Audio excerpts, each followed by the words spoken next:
Divorced. I left with my kids. Meanwhile, my ex and his family waited for his mistress. Una. Hi. Welcome to my channel. Here's my new story. 5 minutes after signing the divorce papers, I was already on a flew abroad with my 2 children without looking back. As if that marriage had never existed. Behind me, my ex-husband along with his overbearing mother, his unsettlingly silent sister, and his pregnant mistress were gathered in a luxury fertility clinic, waiting for the moment their perfect heir would be confirmed. But when the door opened, the doctor wasn't smiling. She looked straight at them and said, "We need to talk right now." In that moment, the entire room went silent because what came next would break every single one of them. Before we begin, thank you for being here. It means more than you know. Where are you watching from today? Drop your city or country in the comments. I read every single one. A quick note. This story contains fictional elements woven in for storytelling and educational purposes. Any resemblance to names or places is coincidental, but the message underneath it is worth carrying with you. The morning I ended my marriage, the temperature in Chicago had dropped below 50 degrees for the first time that fall. September 14th, a Tuesday. I remember thinking as I stood outside the mediator's office on West Adams Street in the Loop, that the city looked exactly the same as it always had. Taxis cutting through the morning rush on Michigan Avenue. A food cart already open on the corner. Steam rising from the coffee urn into the cold air. Pigeons working the sidewalk like they owned it. Nothing had changed out there. Everything had changed in here. The conference room on the 14th floor had that particular stillness of a place designed for difficult conversations. A long oak table. High back chairs in charcoal grey. Floor-to-ceiling windows looking out over the avenue where the first yellow leaves of the season were letting go of the trees one by one, drifting down without ceremony. I had arrived 20 minutes early. I always arrived early. It was one of those habits Dorian used to make fun of. You'd show up early to your own funeral, Verity. I used to laugh at that. I didn't anymore. Mercer was already there when I walked in, standing by the window with a coffee cup and the quiet composure of a man who had seen 1,000 mornings like this one. He gave me a small nod. That was enough. They arrived at 9:03. I heard them before I saw them. Dorian's voice carrying down the hallway. Easy and unhurried. The voice of a man who had already decided how this day would go. He walked in first. Cordelia, his older sister, came in right behind him, sharp in a black blazer, her eyes doing a quick sweep of the room, the way a real estate agent sizes up a property. Then Rosalind, his mother, moving slowly, her reading glasses pushed up on her head, her expression carrying the particular coldness of a woman who'd made up her mind about me a long time ago, and had never once revisited that decision. Dorian didn't look at me when he sat down. He set his phone face up on the table, still checking messages, and leaned back in his chair like this was a business lunch he'd already mentally checked out of. Mercer, who had been my attorney for the past 8 months and who had the steady, unreadable patience of someone paid specifically not to react, placed the document stack in front of each party and began. The mediator walked through the standard language. Asset division. The residence. The vehicles. Each item had already been negotiated. Each line already agreed upon in writing over weeks of back and forth between legal teams.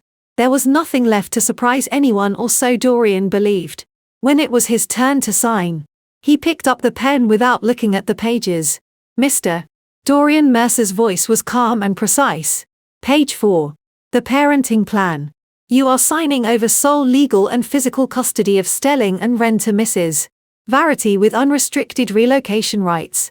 She will have full authority to determine the children's place of residence without prior notice or consent. Dorian glanced up. Not at Mercer, but at me. A brief dismissive look. The kind you give someone you've already stopped considering as relevant to your life. Then he signed. Didn't turn to page 4.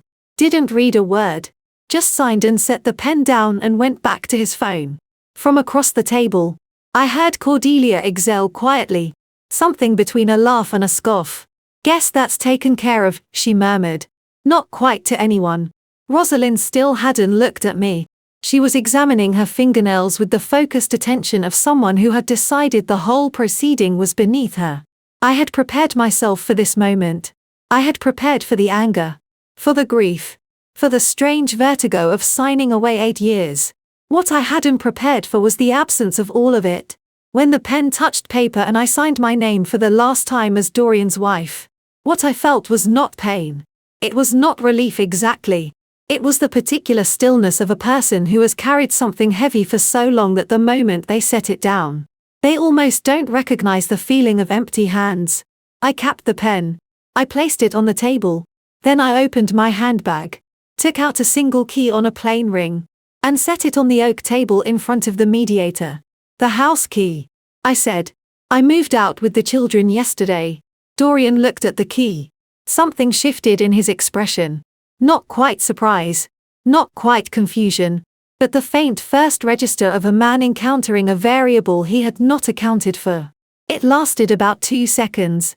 Then the smirk came back. Commendable, he said. It was the first word he had spoken directly to me all morning. I stood up. I picked up my coat from the back of the chair. And then I took Stelling's hand in my left and Ren's hand in my right. My son, 9 years old, and trying very hard to look unbothered, and my daughter, 6, who had been quietly drawing stars on the back of a spare envelope with a stubby pencil she'd found in her pocket. And I walked toward the door. We were almost into the hallway when I heard Cordelia one last time. "Good luck out there," she said with the tone of someone who didn't mean it at all. I didn't turn around. Outside the building, the wind off Lake Michigan came sharp and immediate, cutting right through my coat. The first real chill of the season. The black car was already at the curb. A dark sedan. Immaculate engine running. The driver was standing beside the rear door in a charcoal uniform. His posture straight and unhurried. I knew from the window of the conference room on the 14th floor that Dorian had seen the car. I had timed it that way. And I knew from the way Cordelia had gone suddenly quiet behind me, that the sight of it had registered in a way that the signed documents alone had not. The driver opened the door and then a second man stepped forward from the sidewalk, broad-shouldered, around 55, with the measured movements of someone accustomed to being useful without being noticed. He held a thick manila envelope in both hands. "Mrs. Verity." He dipped his chin in a brief respectful nod. "Mr. Mercer asked me to give you this." I took the envelope. It was heavier than I expected. Or maybe it just felt that way. I didn't open it. I settled into the back seat, pulled Ren onto my lap, and watched Stelling buckle himself in beside me with the focused seriousness of a 9-year-old who understood on some level that today was not an ordinary day. The door closed. The car pulled away from the curb. I held the envelope on my lap and looked straight ahead as Michigan Avenue opened up in front of us. The same avenue, the same city, the same gray Tuesday morning.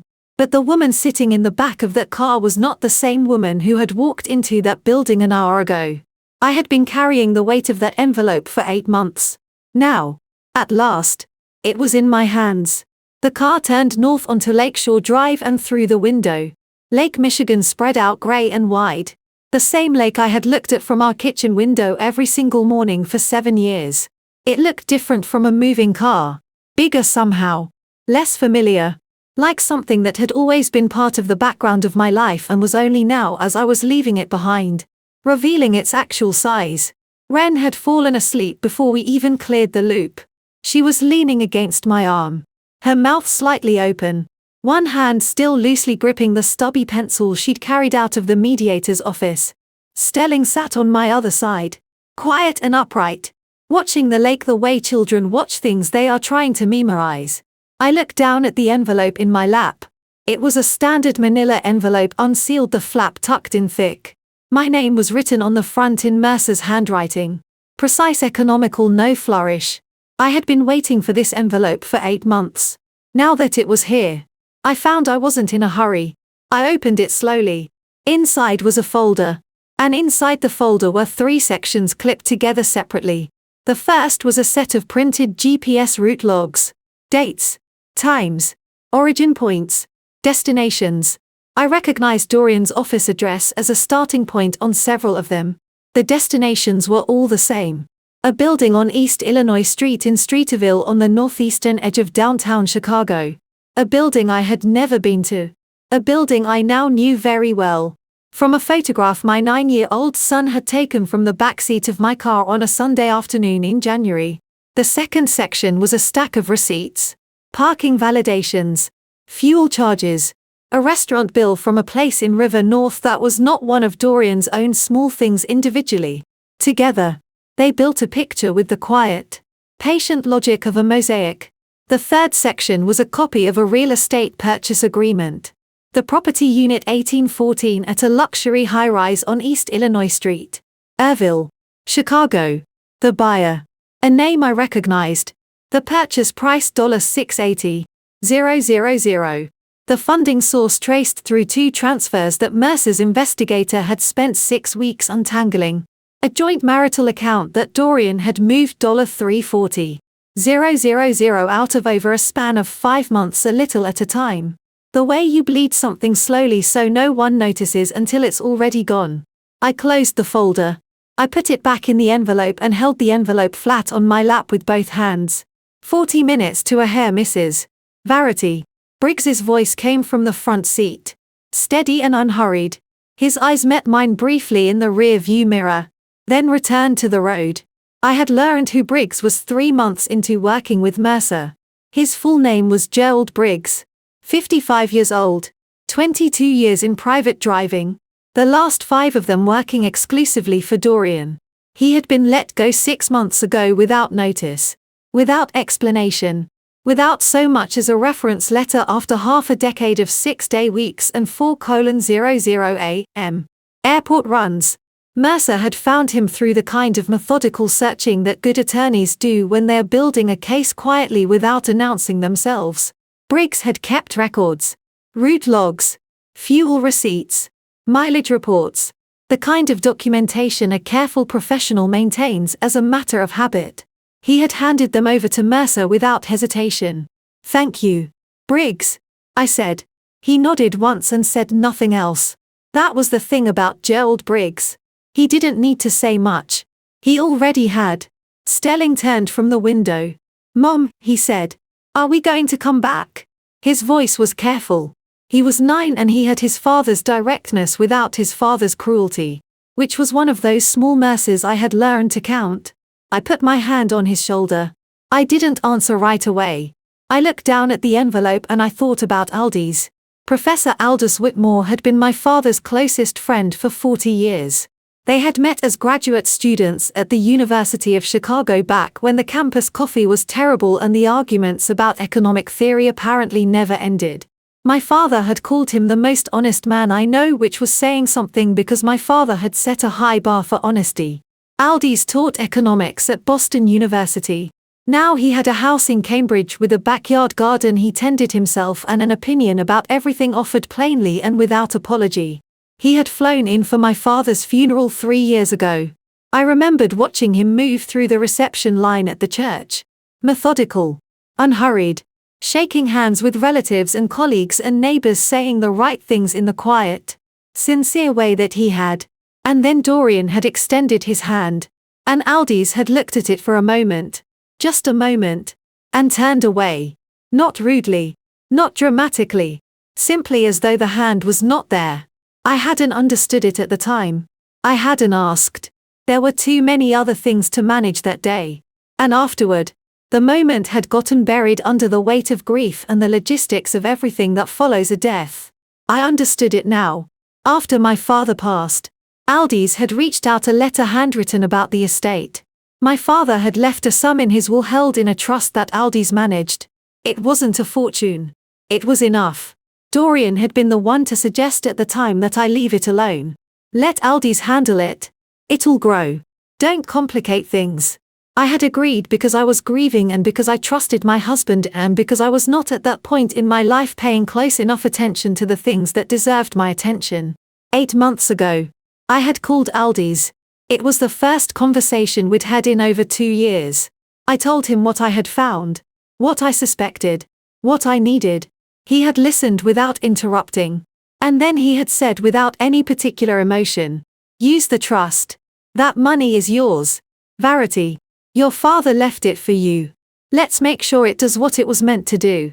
Stelling was still watching me. I lifted my hand from his shoulder and placed it over his where it rested on his knee. We'll come back to visit someday, I said. If you want to.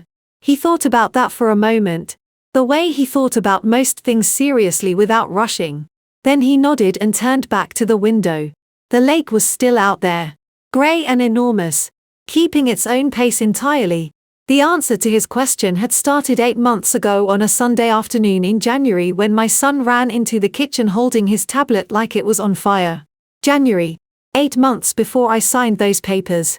The kitchen smelled like coffee and something I had been slow cooking since noon. A pot roast that Stelling had requested specifically because it was Sunday and Sundays. By some unspoken agreement we had developed over years belonged to comfort food. Outside the snow was the kind that comes down soft and deliberate in Chicago. The kind that doesn't announce itself. Just accumulates quietly until the whole city is muffled. Traffic sounds gone. Voices softened. Everything reduced to the particular hush of a winter afternoon. Dorian was in Dallas. Or so he had told me. He'd mentioned it Thursday evening briefly between checking his phone and pouring a second glass of wine. A supplier meeting. 2 nights back Sunday. I had written it in the shared calendar. The way I always did. And thought nothing more of it. There were a lot of trips by then. I had stopped asking for details a long time before I stopped pretending not to notice. Ren was in the living room watching a cartoon about a dog who solved mysteries. Stelling had been at the kitchen table 10 minutes earlier working on a drawing before I heard him put on his coat and shoes without saying anything. I assumed he'd gone to check the backyard for what he called snow conditions. An ongoing project of his that involved a ruler and a notebook and more scientific rigor than most adults bring to their hobbies. I was wrong. He came back through the back door at 4:17. I know the time because I glanced at the clock when I heard him the way mothers do and he was moving faster than usual. Still wearing his coat. Holding his tablet out in front of him with both hands like he was delivering evidence to a courtroom. Mom. He stopped in the kitchen doorway. I think I saw Dad. But Dad said he was in Dallas. I turned away from the stove. Stelling was not a dramatic child. He didn't exaggerate. When he said something, he meant it. And he meant it precisely the way he said it. So when he held out the tablet with that particular look on his face, not alarmed exactly, but uncertain in a way that was unusual for him, I dried my hands on the dish towel and took it. He had started playing what he called the detective game after watching an animated series about a kid who solved neighborhood mysteries. The game, as far as I had understood it, involved documenting things that seemed suspicious on his tablet camera. A neighbor's oddly parked car. A construction site he walked past, a new store that had appeared overnight. He had accumulated several hundred photographs over the course of about 6 months.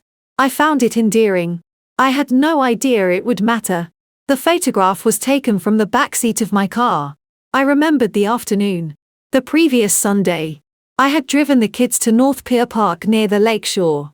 We had come back along Illinois Street, cutting through Streevilles on the way home. Stelling had been looking out the window the whole time as he always did, cataloguing the city. In the photo, a man was standing on the sidewalk outside a high-rise residential building. He had his back half turned toward the street. Beside him was a woman younger. Dark coat. Her hand on his arm. They were not touching the way strangers touch. They were touching the way people touch when they have stopped thinking about whether anyone is watching. I recognized the coat before I recognized the man. Dorian had a charcoal wool overcoat from a tailor on North Michigan Avenue that he had owned for 4 years and refused to replace because he said it was the best coat he'd ever had. I had taken it to the cleaners twice myself. I knew its collar the way it sat across his shoulders. I pinched the screen to zoom in. The building behind him was a glass and steel high-rise. Maybe 40 floors. The kind that goes up in Streeterville every few years. And immediately starts charging $3,000 a month for a studio. On the awning above the entrance, I could make out 3 words of a building name. Enough to identify it.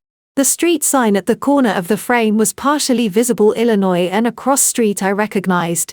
This was not River North. Dorian's restaurants were in River North. Dorian had no business in Streeterville that I knew of. Is that Dad? Stelling asked. He was watching me carefully. Can I see this for a little while? Honey? He nodded. Then Ren appeared in the doorway asking for her tablet back. They shared it on a rotating schedule that was technically Stelling's design and heavily biased in his favor.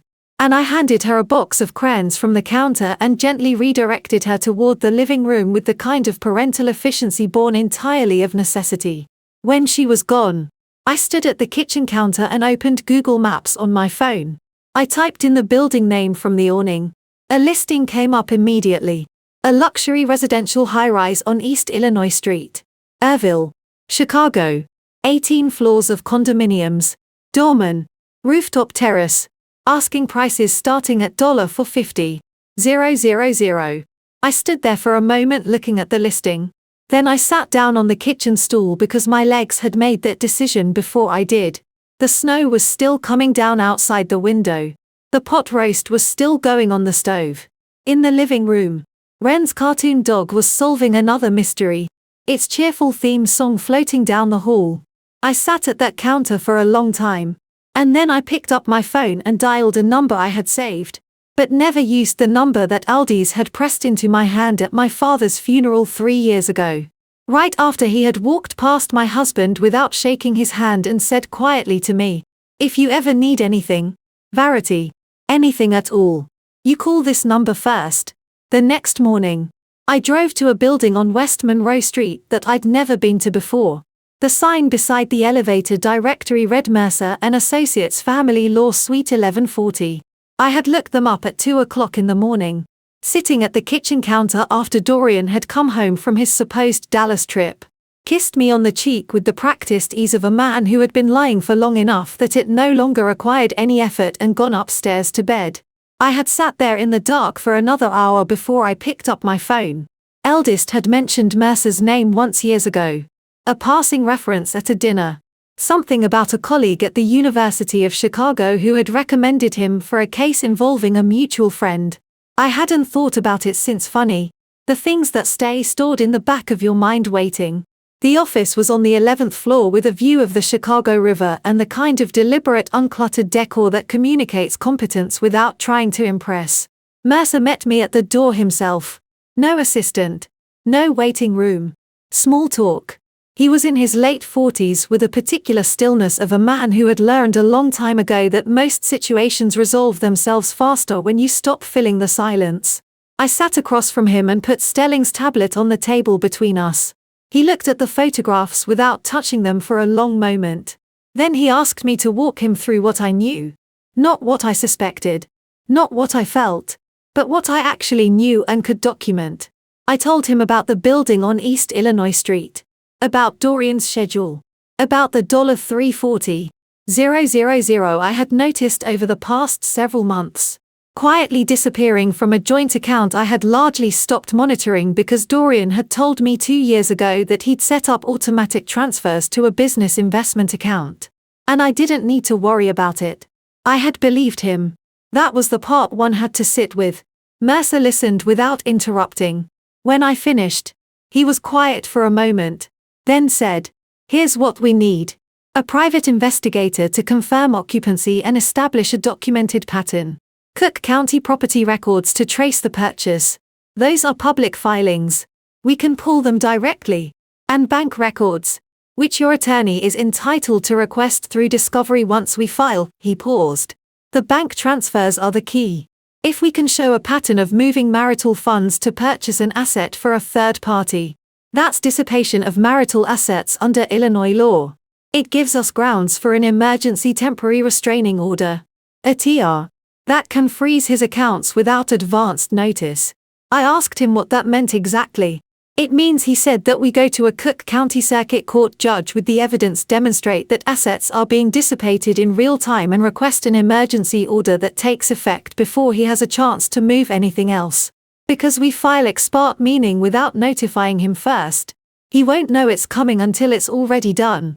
I looked at the tablet on the table between us at my son's photographs taken on a Sunday afternoon because a 9-year-old thought he was playing a game. "How long?" I asked. 6 to 8 months to build it properly. Mercer said, "If you want it to hold." I called Aldi's from the parking garage on my way out. He picked up on the second ring. I told him what Mercer had told me. There was a pause. The particular pause of someone organizing their thoughts, not their feelings. The trust your father set up. He said that money has been sitting in a managed account for 3 years. It's yours. Verity. He left it for you specifically. Not for your household. Not for your marriage. Another pause. Use it. Eldest. Your father was a careful man. He said he planned for contingencies. I think he planned for this one. Use the money. I did. Over the next 8 months. Mercer built the case the way a good attorney builds everything methodically without shortcuts, documenting each piece before moving to the next. A private investigator confirmed regular activity at the Streeterville building. Cook County property records showed Unit $1,814 had been purchased 10 months earlier for $680,000 funded through a series of transfers. Mercer's forensic accountant traced back to the joint marital account. The buyer of record was a name I didn't recognize, a shell arrangement. The investigator explained, common enough in high-end real estate transactions where the buyer prefers not to appear on public filings directly. It took 6 weeks to untangle. It held up. In March, Dorian let Briggs go. No explanation. No severance beyond the legal minimum. Gerald Briggs had driven for Dorian for 5 years, early mornings. Late nights, airport runs at 400 a.m. Every variation of I need the car in 20 minutes. He'd kept records because he was a professional and professionals keep records. When Mercer reached out to him 3 weeks after the termination, Briggs brought a box of printed route logs, fuel receipts and parking validations to the meeting and set them on the table without being asked. In June, someone else reached out to Mercer's office. Mercer told me about it briefly without details. Someone close to him. He said, someone with access to internal financial records. I'll handle the specifics. You don't need to be involved in that part. I didn't ask who. I had my suspicions. I kept them to myself. In August, Mercer filed the emergency ex parte temporary restraining order with the Cook County Circuit Court. The filing documented 14 months of marital asset transfers, sworn testimony from Briggs' property records and bank statements. The judge reviewed the filing the same afternoon. The order was signed by the end of the day. It would take effect on September 14th, the day of the mediation signing at 9:00 a.m. That evening, Mercer called to confirm. I was in the kitchen making dinner. Stelling was at the table doing homework. Ren was drawing something complicated on a large sheet of paper she'd taped to the floor. Everything is in place. Mercer said, we move when you're ready. I looked at my children, at the drawing on the floor, at the ordinary, quiet geometry of a weeknight in a house I was about to leave. I'm ready, I said. I drove home that night and cooked dinner like any other evening. Dorian came home late. He smelled like a restaurant that wasn't his. The particular combination of someone else's kitchen and someone else's perfume that I had learned over many months to simply note and file away. I put his plate on the table. I sat across from him. I asked about his day and listened to his answer and said the appropriate things in the appropriate places. Patience is not weakness. It is the sharpest tool in the room. I had learned that the hard way and I had learned it well. The flashback ends here. Back to September 14th. The car pulling into the departure lane at O'Hare Terminal 1. The same morning. Just a few miles and an entire world away from everything I had left behind on West Adam Street an hour ago. Briggs stopped the car at the curb. He got out and lifted our bags from the trunk with the same quiet efficiency he brought to everything. No fuss. No commentary. Just the steady competence of a man who understood that sometimes the most useful thing you can do for someone is simply take care of the practical things and let them think. Safe travels, Mrs. Verity, he said when I stepped out. Thank you, Briggs. I meant it for more than just the ride. He gave that single nod. The same one from outside the mediator's office and got back in the car. Inside Terminal 1. The morning crowd moved at the particular pace of people who were either running late or had nowhere urgent to be. Stelling took the handle of his rolling suitcase and walked beside me with the focused composure of a child who had decided somewhere between the car and the sliding doors. That this was a day that required his best behavior. He didn't ask questions. He watched everything, carefully storing it the way he did. Ren held my hand and looked up at the departure boards with wide eyes. "Mom," she said, "is Boston far?" "About 2 hours on the plane." She thought about this. "Is it cold there?" "It'll be a little colder than Chicago. But not much." "Not yet." "Does Aldi's have a dog?" "I don't think so." She accepted this with a small nod as though she had been gathering information for a report she intended to file later. I had not been inside this airport in 4 years. The last time Dorian and I had flown to Miami for a long weekend. Stelling was 5. Ren was 2. And we had left the kids with Rosalind and spent 3 days pretending that everything was fine. The way you do when you're still at the stage of believing that a change of scenery can fix something that has gone wrong at the foundation. It hadn't fixed anything. We had come home tanned and quieter than when we left. I didn't think about that for long. Some memories don't deserve the airtime. We checked our bags, went through security, found our gate. Stelling sat down, and immediately opened the small notebook he carried everywhere. Ren arranged her stuffed rabbit on the seat beside her with ceremonial care. I sat between my children and looked out the floor-to-ceiling windows at the tarmac where a United flight was pulling back from its gate in the flat grey light of a September morning. And I thought about what was happening at that exact moment across town. I should say here what I said to Cordelia 3 weeks later when she finally told me everything I didn't know in real time, what was going on inside that clinic. I want to be clear about that. I had done what I could do. Mercer had done the rest. Whatever was unfolding at Midwest Fertility and Women's Health Center on North Clark Street in Lincoln Park that morning, I was not there for it. I only know it the way I know most of what happened on Dorian's side of that day because Cordelia told me later in a backyard in Cambridge over tea that got cold while she talked. But I know it now. And so I'll tell it to you the way she told it to me. The clinic occupied the top 2 floors of a building on North Hall Holstead Street, a few blocks from the park. It was the kind of medical facility that used the word center instead of clinic and offered complimentary valet parking and a waiting area with a selection of herbal teas and architecture that was clearly trying to suggest both luxury and scientific credibility at the same time. Dorian had chosen it specifically. Cordelia said he had mentioned the name twice in the weeks before with the particular satisfaction of a man who believed that paying more for something was the same as caring more about it. They arrived at 9:45. Dorian, Rosalind, Cordelia and Tatum. I had never met her. Not once in what I later understood had been nearly 2 years. She was 27, had worked as an event coordinator for one of Dorian's restaurant openings, and had, by the account of multiple people who had been in the same room with both of them, understood very quickly what kind of man Dorian was and what he responded to. Cordelia described her that morning as composed, well-dressed, her hand resting on her stomach with the practiced naturalness of someone who had thought carefully about how she wanted to be seen. Rosalind held her hand walking in, called her sweetheart. Cordelia brought a gift, a small wrapped box, organic, something she couldn't remember exactly. She smiled when she handed it over. She told me later that the smile had cost her more than anything else she had done that entire day.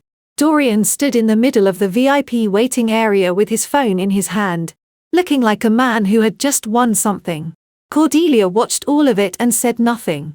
The gate agent's voice came over the speaker above our heads. Boston Logan final boarding call for rows 20 through 35. Stelling looked up from his notebook. That's us, Mom. I stood and gathered our things. I looked at my phone once. No messages from Dorian. Which was exactly what I had expected. He'd already moved on. As far as he was concerned, that morning had already ended. He had no idea it was just beginning. Later, much later, Cordelia would tell me everything that happened inside that clinic. And I would sit in my new kitchen in Cambridge, holding a cup of tea that had gone cold, and listen to every word. Before I tell you what happened inside that clinic, what the doctor found, and what it meant for everyone in that waiting room, I need to know you're still with me. Drop a number in the comments. Any number. Just let me know you're here. A note. The story ahead contains some fictional elements shaped for narrative and educational purposes. If that's not for you, This is a good place to stop. No hard feelings. Cordelia called me 3 weeks after I arrived in Cambridge. I was standing at the kitchen window of the small rented house on Brattle Street, watching a grey squirrel attempt to scale the bird feeder Stelling had helped me hang the previous weekend. The morning light was thin and pale, the kind that exists only in early autumn in New England. Not quite warm, not yet cold, suspended somewhere between seasons, like a held breath. My tea had gone cold. I hadn't noticed until the phone rang. I almost didn't answer. I didn't recognize the number. At first, she was calling from a different phone, she told me later, because she didn't want the call to appear on any shared family plan. That detail alone told me everything about the position she had placed herself in by deciding to call. Verity, she said. Just my name. Nothing else for a moment. I sat down at the kitchen table. We spoke for 2 hours. I'm going to tell you what she told me exactly as she told me, because some things deserve to be heard in full without summary, without shortcut. Some truths lose their weight when you compress them. Cordelia said the morning had started the way Dorian wanted everything to start, with performance. He had reserved the VIP waiting suite at Midwest Fertility and Women's Health Center on North Clark Street. The room with the upholstered chairs and the small side table where the receptionist had placed a fruit arrangement wrapped in cellophane. Cordelia said Rosalind had been the one to suggest the gesture. She had called ahead. She wanted everything to feel like a celebration. Tatum arrived in a cream-colored coat Cordelia had never seen before. It still had the subtle crease of something recently removed from tissue paper. Rosalind stood immediately and took both of her hands. Dorian put his arm around Tatum's shoulders and said something quiet near her ear that made Tatum smile. Cordelia described the smile as practiced, not unkind, but placed there deliberately, the way you arrange flowers in a room before guests arrive. Cordelia sat in the chair nearest the window. She told me she spent the first 20 minutes watching the street below rather than the room. She said she was aware even then of a particular quality of silence in herself. Not peace, but the specific quiet of a person who suspects something and has not yet decided what to do with the suspicion. At 9:40, a nurse appeared at the inner door and called Tatum's name. Dorian stood without being asked. Tatum took his hand. They went through together. Rosalind exhaled slowly and adjusted the fruit arrangement. Cordelia checked her phone. She answered a text from a client. She refilled her water glass from the carafe on the side table. She told me the waiting felt ordinary. The specific ordinariness of people who have no reason to prepare themselves. 22 minutes passed. Cordelia counted them because she had noticed the clock on the wall when they walked in. And she is the kind of person who notices clocks. At 10:02, the inner door opened again. But it was not the nurse. It was Dr. Hargrove. Cordelia described her as a woman in her early 50s, composed and deliberate in movement. The kind of physician who has learned to carry difficult information with both hands so it doesn't spill. She was not hurried. She did not look distressed. She simply stepped into the waiting room, made brief eye contact with Rosalind, and said quietly without preamble that she needed a few minutes alone with the patient and the registered partner. She asked Cordelia and Rosalind if they wouldn't mind waiting a little longer. Rosalind stood halfway out of her chair. Dr. Hargrove said gently but clearly, "I'll come back to you as soon as I can. Please take your time." Then she returned through the inner door and closed it behind her. Cordelia told me that Rosalind sat back down slowly, the way a person does when they don't yet understand what has changed, but can feel that something has. The room was very quiet. Neither of them spoke. 11 minutes later, Cordelia counted those two. The inner door opened for the third time. Dorian came out first. Cordelia said his face was the face of a man who had just been told something that did not compute. Not angry yet, not broken yet. Simply suspended in the moment before understanding arrives and changes the shape of everything. Tatum walked behind him. She was holding her coat against her chest rather than wearing it. The fruit arrangement sat untouched on the side table. Rosalind started to rise. "How did it?" Dorian said. "Give us a minute." His voice was flat. Not angry. Flat in the way that happens when everything else has been removed. Cordelia told me she looked at Tatum's face. She said this is what she remembered most clearly. Not what was said. Not what Dorian's expression did next. But Tatum's face in that specific moment. She described it as empty. Not crying. Not frightened. Empty the way a room looks when the last person has just walked out and hasn't yet returned. Dr. Harrove had explained it without theatrics. Cordelia told me the NIP. The prenatal genetic test Dorian had authorized. The one he had requested specifically so his name would be on the record from the beginning. Had returned results that included a standard fetal DNA profile. The clinic's protocol when a registered paternity sample exists on file is to cross-reference automatically. The cross-reference had produced a mismatch. The DNA profile of the fetus did not match the sample Dorian had submitted at registration. Dr. Hargrove had presented this information calmly with documentation. She had offered a second test. She had said everything a physician is trained to say when delivering information that is accurate, clinical, and devastating. Cordelia said Dorian did not raise his voice in the clinic. He did not shout. He simply stood with the paper in his hand for a long moment and then he set it on the chair beside him and then he walked to the window and stood there with his back to the room. Tatum had not moved. Rosalind said, "What is happening?"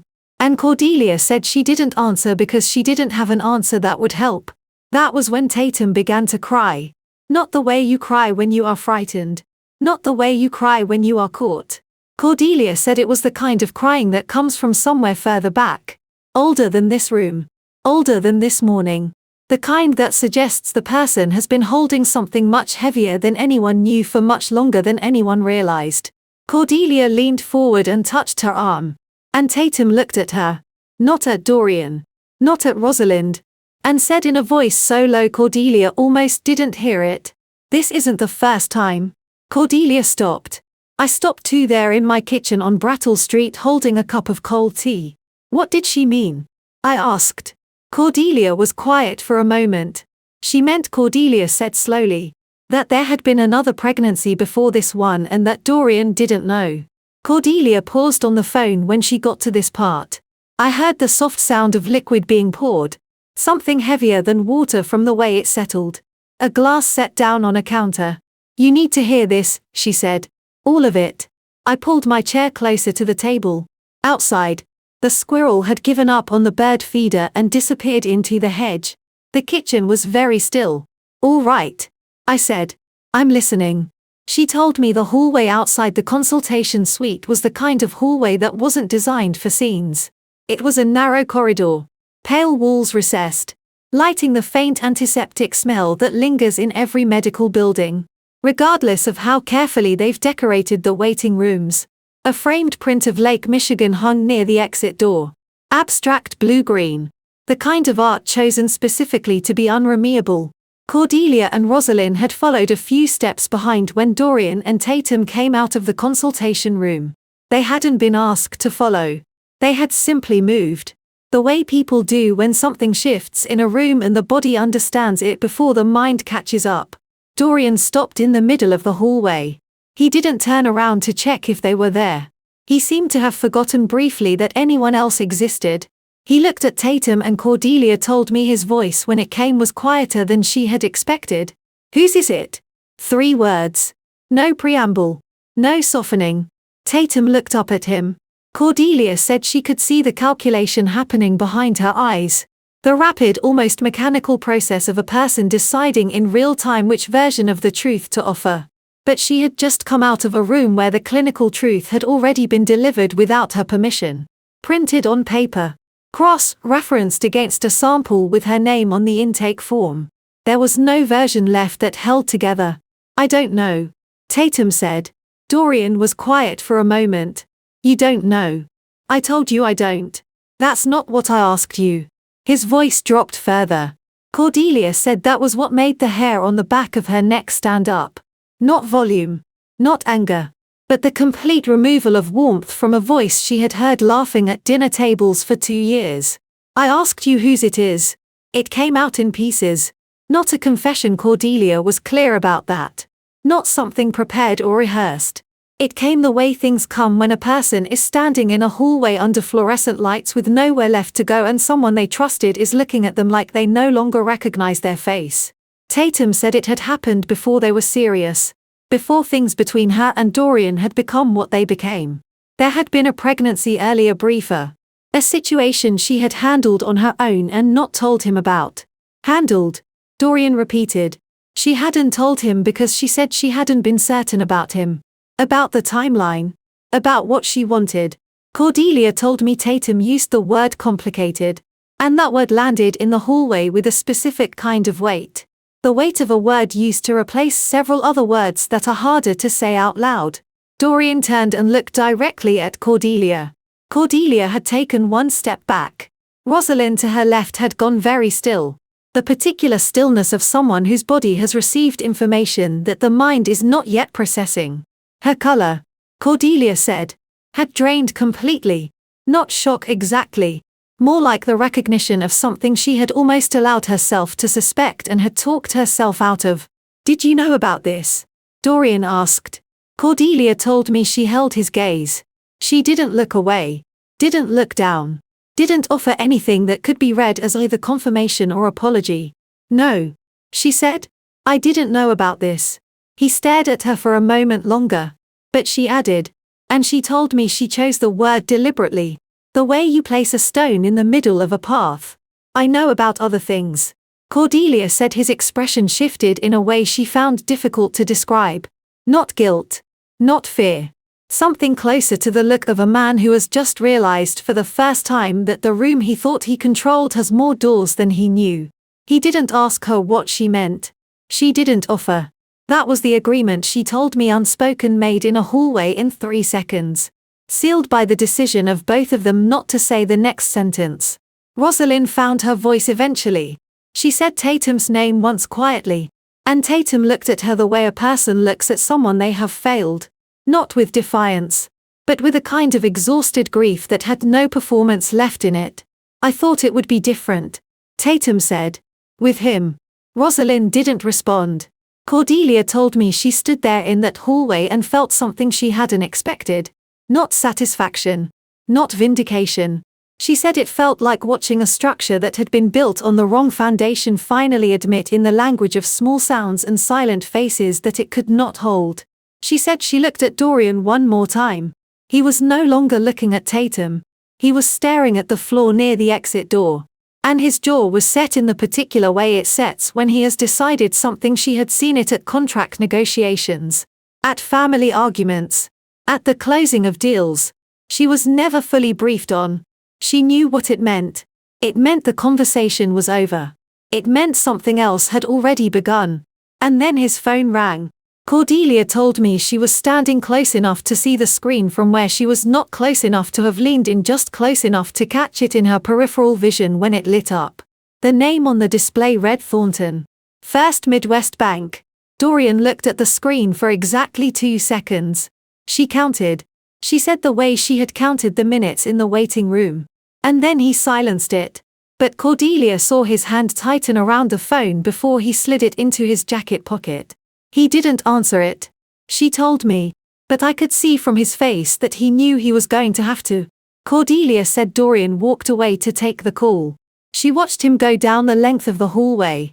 Past the framed print of Lake Michigan. Past the exit door he didn't push open until he reached the far end where the corridor turned and the light was dimmer. The way she described it. I could picture it precisely. A man walking in a straight line towards something he couldn't yet see. Moving with the residual confidence of someone who has not yet been told that the ground beneath him has already shifted. She didn't follow. Neither did Rosalind. They stood near the consultation suite and waited in the particular silence of 2 people who have nothing left to say to each other. But nowhere else to be. Cordelia couldn't hear the call from where she stood. But she told me she didn't need to. She said she has known Dorian since he was 26 years old. Since before the restaurants. Before the investors. Before the version of himself he had spent the last decade carefully constructing. She knew how he held his body when he received good news and how he held it when he didn't. She watched his posture change the way a building changes when something foundational gives way. Not all at once. But in the slow, unmistakable language of weight redistributing itself. His shoulders dropped first, then his free hand, which had been loose at his side, pressed flat against the wall. She said he stayed on the phone for nearly 4 minutes. Then he lowered it, stood with it at his side, and looked at the floor. She told me what Thornton had said because Dorian told Rosalind later that afternoon. And Rosalind, in a moment, Cordelia described as the first honest thing she had done in months. Repeated it word for word. Thornton, a senior relationship manager at First Midwest Bank, who had handled Dorian's accounts for the better part of 6 years, had called to inform him that the Cook County Circuit Court in Chicago had issued an emergency temporary restraining order that morning, an ex parte order, meaning it had been granted without Dorian's presence or prior notification, based solely on the evidence submitted by the petitioning party. All accounts bearing Dorian's name, individually or jointly, had been frozen effective 9:47 that morning. The petition, Thornton told him, cited the dissipation of marital assets, the legal term under Illinois divorce law, for the use of shared marital funds for purposes unrelated to the marriage, particularly in anticipation of divorce proceedings. The filing included documentary evidence, wire transfer records totaling $340,000 moved from a joint account, a signed real estate purchase agreement for a condominium unit at a Streeterville address, and a sworn affidavit from a former company employee. Thornton did not say the employee's name. He didn't need to. Dorian asked who had filed the petition. Thornton said, "The petitioner is listed as Verity." Cordelia was still standing near the consultation suite when Dorian came back down the hallway. He looked at her. She told me it was a different look than the one he had given her earlier. Not the dismissive, half-distracted glance of a man who has already moved past you in his mind. This one was slower, more careful. She described it as the look he reserved for people in negotiations when he had just realized he had underestimated something. "He looked at me," she said, "the way he always looked at people he thought were beneath him. Except this time. He wasn't sure anymore." She held his gaze. She did not offer him anything. Not explanation. Not sympathy. Not the small social gesture of looking away first. She simply looked back at him and waited. He turned and walked toward the exit. She watched him from the lobby window. The parking structure was visible from where she stood. A low open-air level adjacent to the clinic, accessible through a glass door on the east side of the building. Dorian's car was in the second row. He got in, closed the door, and didn't start the engine. He sat there for 20 minutes. Cordelia told me she knows it was 20 minutes because she counted. She had developed a habit, she said, of counting things. That morning. Minutes in waiting rooms. Seconds on phone screens. The number of steps between one version of a situation and the next. It was, she said, the kind of thing you do when you were trying to stay inside the facts and out of the feelings. During those 20 minutes, she told me Dorian made a call. Not to Thornton again. Not to Rosalind. To someone whose name she didn't know. She could see him talking.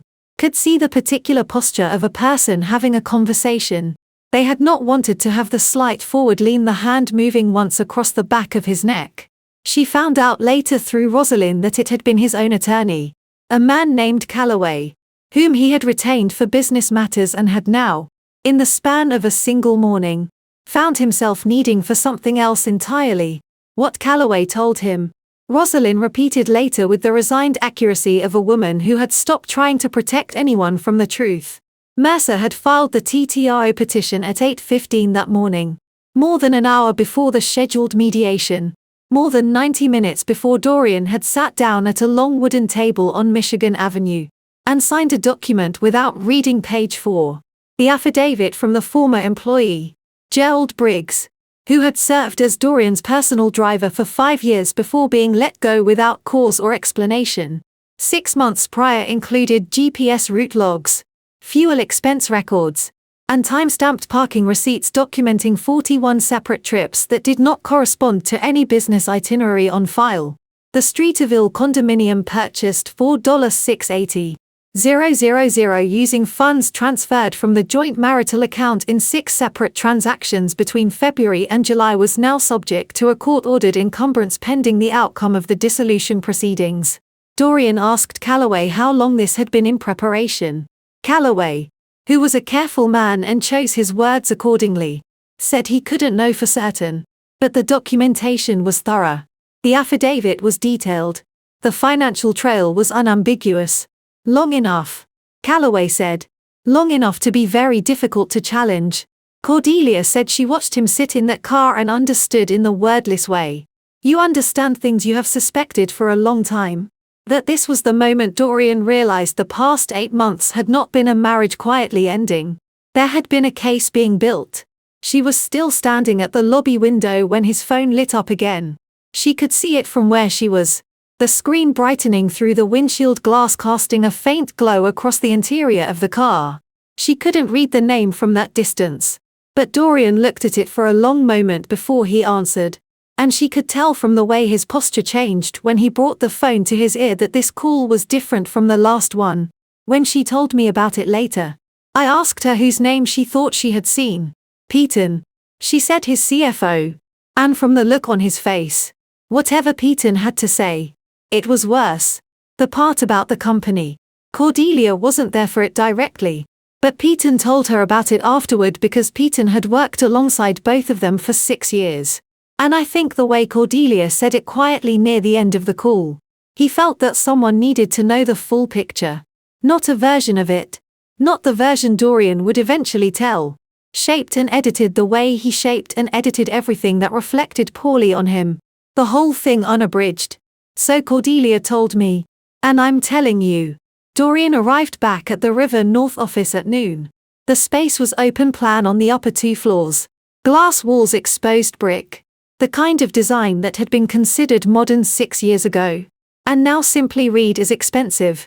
His team occupied the 2nd floor. His own office was on the 3rd corner, facing with a view of the Chicago River that he had described in at least one profile interview Peyton remembered as the reason he had signed the lease. Peyton told Cordelia that the floor was quieter than it should have been when Dorian walked in. Not empty. People were at their desks. But the particular quality of noise that fills an open office keyboard's casual exchanges, the ambient rhythm of a functional workplace had been replaced by something more careful. Heads that turned and then turned back too quickly. Conversations that stopped at a slightly unnatural moment. Peyton had been expecting him. He was standing near the glass partition when the elevator opened and he said that from the look on Dorian's face. He already knew the call from the parking garage hadn't gone well. My office, Dorian said. Peyton followed. He had printed the emails. 3 of them. One from each of the major distribution partners whose contracts represented the structural core of the company's projected revenue for the following fiscal year. He laid them on the desk in a single row. Evenly spaced the way you lay down cards when the hand is already decided and you are simply showing what you hold. Dorian read them standing up. He didn't sit. Peyton told Cordelia he had learned over 6 years that Dorian sitting down meant he was processing. Dorian standing meant he was already past that. The first letter was from a regional hospitality group based in Neepville. A 4-year supply and licensing agreement representing $2.80 $8 million annually. Terminated effective immediately. Citing a clause in Section 12 of their agreement that allowed for early exit upon documented evidence of financial misrepresentation by the contracted party. The second was from a corporate events firm in the West Loop. A 3-year catering partnership worth $1.9 million terminated on similar grounds with a formal reference to information received regarding the financial conduct of the principal officer. The third was from a distribution company out of Schaumburg that had been with them since the beginning. That one, Peyton said, was the one Dorian read twice. $2.5 million. 6 years of relationship. 1 paragraph of termination language signed by a man Dorian had taken to dinner no fewer than a dozen times. Total contract value lost $7.20 million. Early termination penalties. The amounts Dorian's company now owed those partners for breaking the agreements from their end, regardless of their stated justification, came to $1.80 million. Who sent them the documents? Dorian asked. He was still standing. He had set the third letter back down on the desk with a precision that Peyton described as the kind of care a person takes when they are working very hard not to show their hands. Peyton said he didn't know. Someone did. Dorian said. Yes. Peyton said someone did. He told Cordelia later that he had his own thoughts about who that the documents in question. Internal financial summaries. Account transfer records.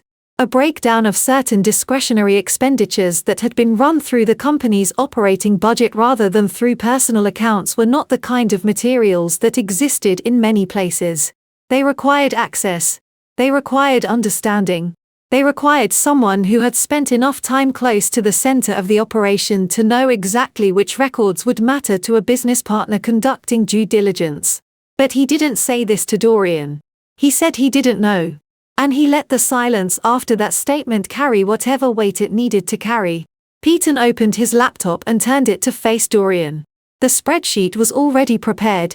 He had built it that morning before Dorian arrived because he had received the first termination notice at 7:42 and had understood by 8:15 that the day was going to require documentation with the penalties and the lost contracts. He said, "We're looking at a shortfall of $2.3 million against current operating projections. And that's before we account for the bank side, meaning the frozen accounts. The TTO. The fact that the operating capital Dorian had been relying on to service the company's existing obligations, vendor payments, payroll, the outstanding balance on a commercial lease renewal that had been quietly deferred for 2 quarters, was now inaccessible by court order." Dorian looked at the spreadsheet for a long moment. "How long before payroll is affected?" he asked. Peyton told him 3 weeks if nothing changed. Dorian nodded once slowly the way a person nods when they are filing a piece of information in a part of their mind they don't intend to share. "I'll handle it," he said. Peyton told Cordelia that he had heard Dorian say those 3 words many times over 6 years.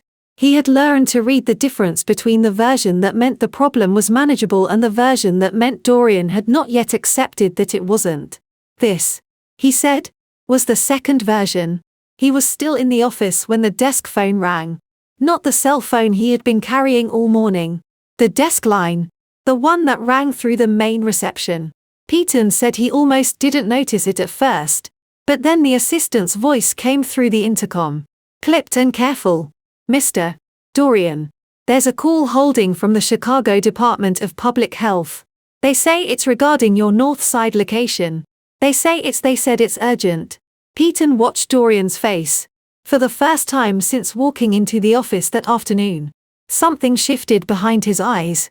Something smaller and more specific than the broader shock of the morning. Not surprise exactly. More like the expression of a man who had been watching a line of dominoes fall and had just realized there was one more piece standing that he had forgotten to count. He reached for the phone. "I found out about the restaurant license from Mercer." He had been monitoring the public records filings through the Cook County Clerk's office. A standard practice when a TTRO is active and the opposing party's assets are subject to court oversight. He sent me a message that afternoon. A single line with a case file number attached. I was at a hair by then. Moving through the terminal with Stelling on one side and Ren's hand in mine. And I read it on my phone between gates. By the time I boarded, it was done. I didn't learn the details of what happened inside that office until later. Some of it from Mercer. Some from Peyton. Some from the public inspection record that became part of our court filing. But I've put it together since then. The way you put together the account of something you weren't present for. But understand entirely because you were the one who set it in motion 8 months before. The call to Dorian's office came at 2:14 in the afternoon. The inspector from the Chicago Department of Public Health identified himself. Gave his division and employee number. Standard procedure. Mercer told me later for calls regarding license actions and informed Dorian that a complaint had been received that morning. Accompanied by supporting documentation. The documentation had been specific enough to trigger an immediate unannounced inspection at the River North location. The flagship. The one that Dorian had opened 11 years ago with 40 seats and a review in the Tribune that he had framed and hung in the back hallway. The one that had grown to 230 covers. A private dining room on the 2nd floor. and 3 consecutive years on Chicago Magazine's Best New American Restaurants list, which was an odd designation for an 11-year-old establishment, but one his publicist had apparently negotiated the language for. The inspection had been conducted that morning before opening. 2 inspectors. 2 hours full scope. They had found 3 violations. Not the minor kind. Not paperwork gaps or labeling errors or the low-grade infractions that most commercial kitchens accumulate and clear in a single follow-up visit. These were what the Chicago Food Code classifies as critical violations, deficiencies that present a direct risk to public health and require immediate corrective action or immediate closure. The first was the refrigeration system in the primary cold storage unit. A temperature variance documented over 3 separate readings consistent with a unit that had not been serviced or recalibrated in more than 8 months. The maintenance log, which inspectors had requested on site, showed the last scheduled service had been cancelled in January and not rescheduled. The second was the hood suppression system above the main cooking line. A fire and food safety requirement that had been flagged in the previous year's routine inspection as needing follow-up within 90 days. The follow-up had not been completed. The replacement parts had been ordered in February and returned unopened in March. The return receipt was in the file. The third was the food safety supply inventory, specifically the absence of current dated sanitizing solution and the expired certification on 2 of the line staff's food handler cards, which under Chicago Municipal Code Title VII require renewal every 3 years and had lapsed in the spring. Taken individually, any one of these might have resulted in a warning, a fine, a required correction timeline. Taken together and presented alongside documentation showing that the maintenance budget for the River North location had been systematically reduced over the preceding 8 months with corresponding transfers out of the operating account into a personal discretionary line. They constituted grounds for immediate suspension of the operating license effective that afternoon. I want to be clear about something because I know how this sounds. I did not report the restaurant to destroy it. I reported it because the records I had found, the transfer logs, the cancelled maintenance orders, the return parts showed that Dorian had been pulling money out of the operating budget of a business that employed 41 people in order to furnish a condominium on the 18th floor of a Streetville building for a woman whose name was not on a single document in that company's incorporation papers. He had been spending the money that should have kept that kitchen safe on gifts. I gave those records to Mercer in June. Mercer filed them where they needed to go. What happened after that was a consequence of what was already true. Not something I manufactured. Not something I exaggerated. The inspectors found what was there because it was there. I want to be clear about that. Peyton told me about the rest of it. What happened in the office after the call ended. He had stayed in the room. Dorian had not asked him to leave and he had not offered to go. And sometimes the most important things happen in spaces where no one has explicitly decided to stay. Dorian set the phone down on the desk. He did not throw it. He did not raise his voice. He stood very still for a moment and then he walked to the window. The one with the view of the Chicago River that he had described once as the reason he had signed the lease. Peyton said the silence lasted long enough that he felt the need to say something. Not to comfort him, he was past that. But because the silence had the specific quality of a situation that required someone to name what they were looking at. The flagship is the anchor of the whole brand.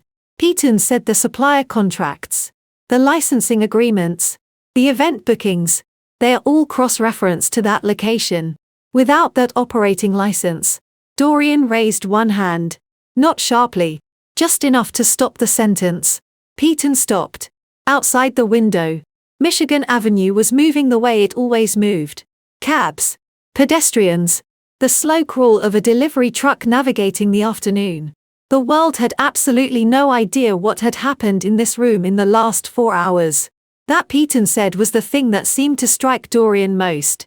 Not the facts themselves, but the indifference of everything outside the glass to the scale of what was collapsing inside it. He stood at that window for a long time and then quietly, the way you say something you have been refusing to say for a while and have finally run out of reasons not to. He said a name. Not Tatum's. Mine. Peyton told me he didn't respond when Dorian said it. He said there was nothing to respond to. It wasn't a question and it wasn't an accusation directed at him. It was the sound of a man finally understanding the shape of something that had been surrounding him for months without his knowledge. He said. Dorian stood there for another moment and then turned from the window. "Get me everything we have on the suppliers," he said. "All of it." That was all. By the time Thornton walked through the front door of Dorian's building, I was somewhere above Ohio. 35,000 feet up above all of it. Stelling was asleep against the window. Wren had her head on my shoulder, her small hand wrapped around two of my fingers the way she had done since she was an infant. A habit she showed no interest in outgrowing, and one I had no interest in correcting. The flight attendant had come by twice. I had accepted a cup of tea and not touched it. I wasn't thinking about River North. I was watching the cloud cover below the wing and thinking about nothing in particular, which was the first time I had been able to think about nothing in particular in 8 months. I found out what happened that afternoon, the same way I had found out about most things by then, through Mercer, through Peyton, through the slow accumulation of accounts from people who had been in the room and felt afterward that the record should exist somewhere outside of Dorian's version of events. Thornton had not come alone. He brought with him 2 men from the bank's commercial lending division, field examiners in the language of the institution, whose function was to conduct a physical inventory of the assets pledged as collateral against the outstanding loan for $50 million. A commercial credit facility that Dorian had first arranged 3 years earlier to fund the expansion of the River North location, secured against the restaurant equipment, the lease, the proprietary licensing agreements, and a tranche of the company's receivables. The TTRO had frozen the accounts. The accounts being frozen meant the automatic payment scheduled for that morning, a monthly principal and interest installment of $62,000 had not cleared. Under the terms of the loan agreement, a missed payment triggered what the contract called an acceleration clause. The entire outstanding balance became due immediately, not on a revised schedule, not with a grace period, but now in full as of the moment the payment failed. Thornton had called that morning. Dorian had not answered. So Thornton had driven from Wacker Drive to River North, because there are things you do not leave on voicemail. Peyton met them in the lobby. He told me later that he had known they were coming before they arrived. Thornton had reached him by phone while Dorian was still on the line with his own attorney. And Peyton had spent the intervening time doing what he did when situations exceeded his ability to manage them. He documented everything, moved nothing, and stayed in the building. He brought Thornton and the 2 examiners to the 3rd floor. He told the front desk not to announce them. Dorian was still at the window when they walked in. He turned when he heard the door. He looked at Thornton first, at the 2 men behind him, carrying clipboards and wearing the particular expression of people performing a function they have performed before and have learned to perform without effect.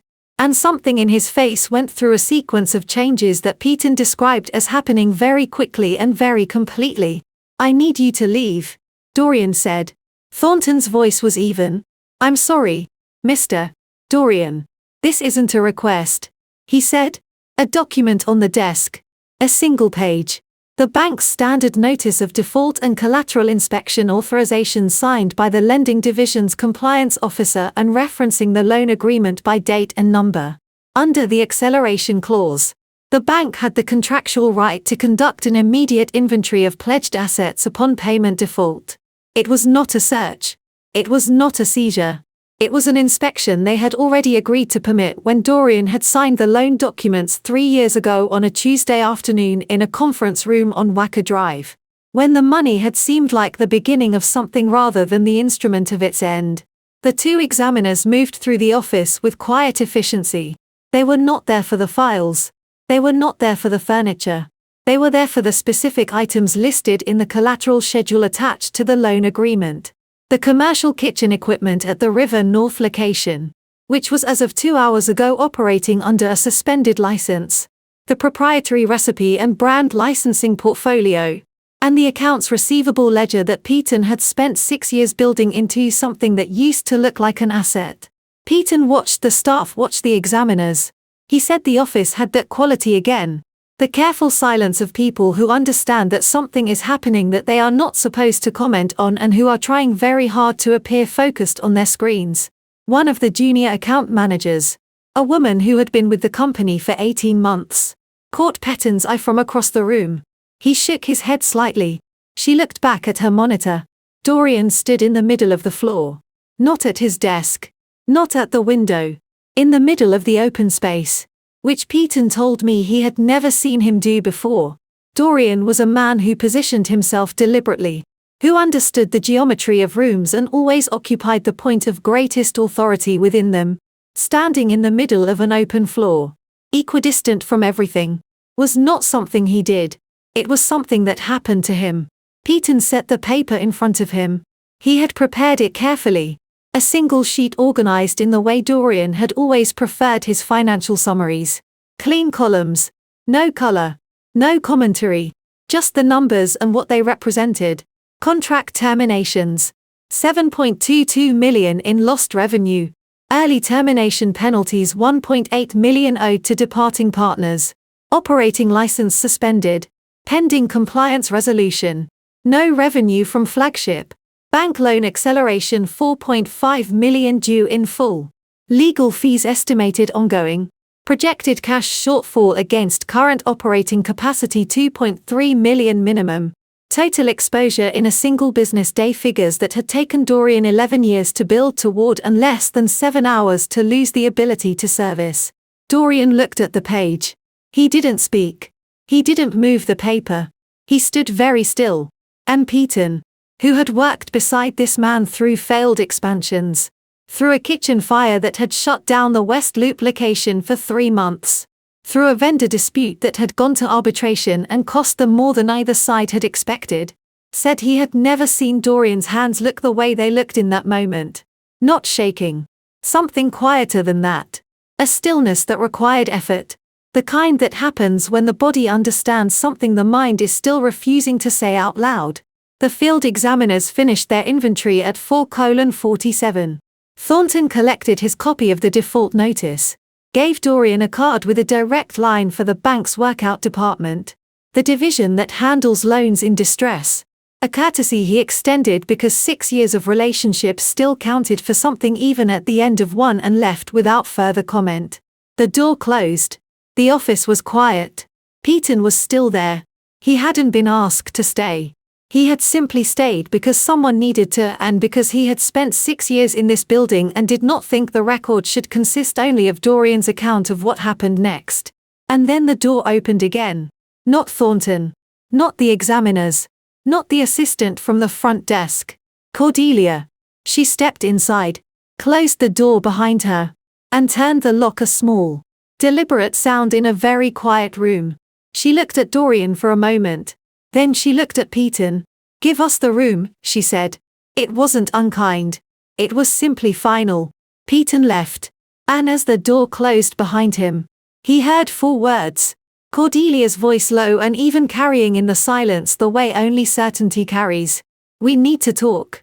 Stelling fell asleep somewhere above Indiana.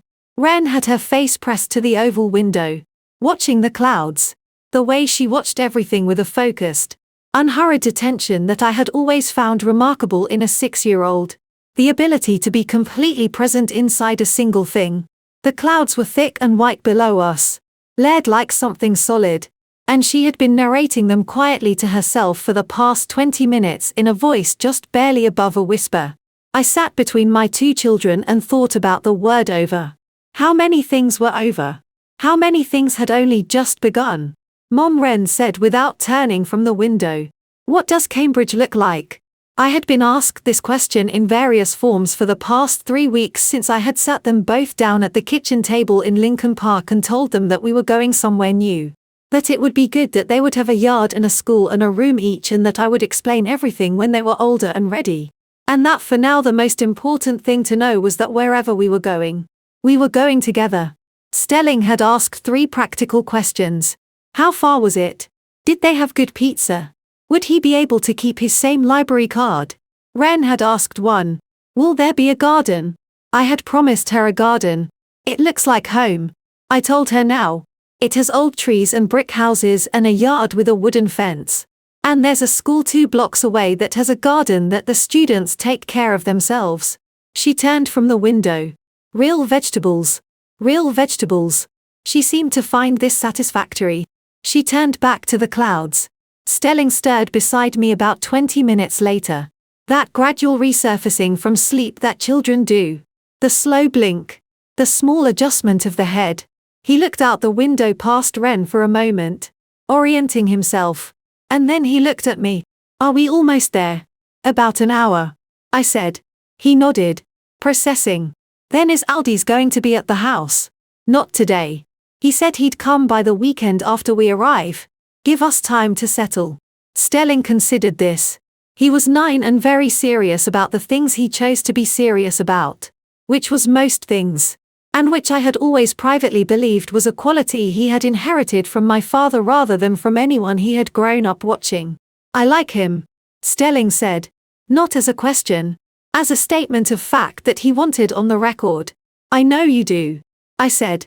He doesn't talk to me like I'm little. No. I said he doesn't. I looked at the map on the small screen in the seat back in front of me. The thin animated line of our flight path arching across the country. The small plane icon suspended somewhere above the western edge of Ohio.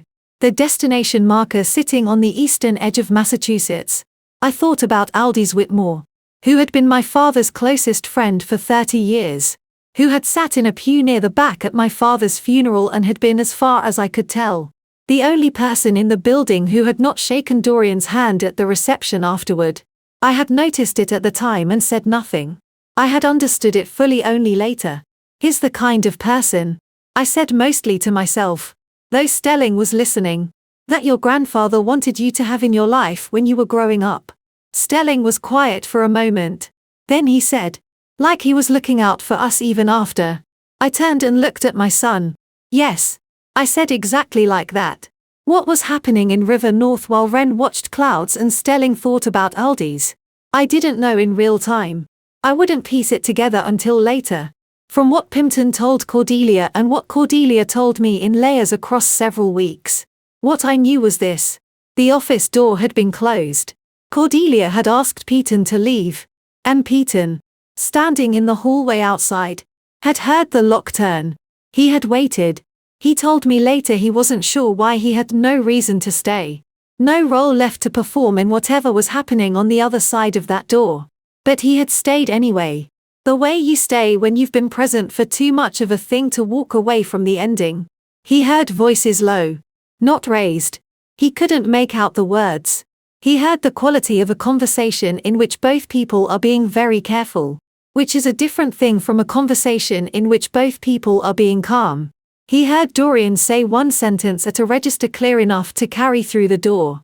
3 words. Not a question. A confirmation. Peyton told me he didn't hear Cordelia's response if she gave one. He heard a silence that lasted long enough to mean something and then nothing more until 20 minutes later when the door opened and Cordelia walked out alone. Her coat over her arm and moved toward the elevator without looking back. She didn't stop when she passed Peyton. But she said quietly without turning her head, "Make sure he eats something." Ren asked me about Boston 3 more times before we landed. Not anxiously. But the way children ask things. They have already half-deed. They were like wanting the details filled in. I told her about the harbor. I told her about the swan boats in the public garden in spring. I told her about the way the leaves turned in October. Which was different from Chicago's October. Not better. Just different. More red than gold. She listened with great seriousness and then announced that she wanted a red leaf when we got there. "I'll find you one," I said. "A big one. A very big one." She smiled and put her face back against the window.